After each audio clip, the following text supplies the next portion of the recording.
সন্ধ্যা বন্ধুরা, এই যে আলু কষা করে ফেললাম তাড়াতাড়ি।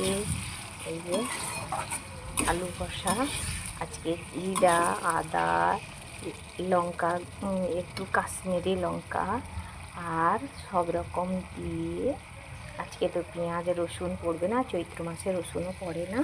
দেখো আলু কষাটা লাস্টে কসুরি মেথি দিয়েছি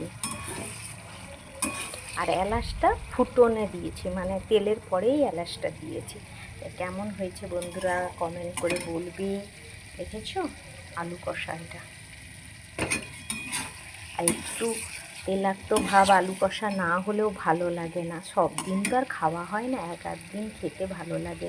এই কেমন লাগছে বন্ধুরা আমাকে কমেন্ট করে বলবে। লাস্টে এই যে কেশরি মেথি দিয়েছি, তাই দেখেছো কেমন হয়েছে বন্ধুরা।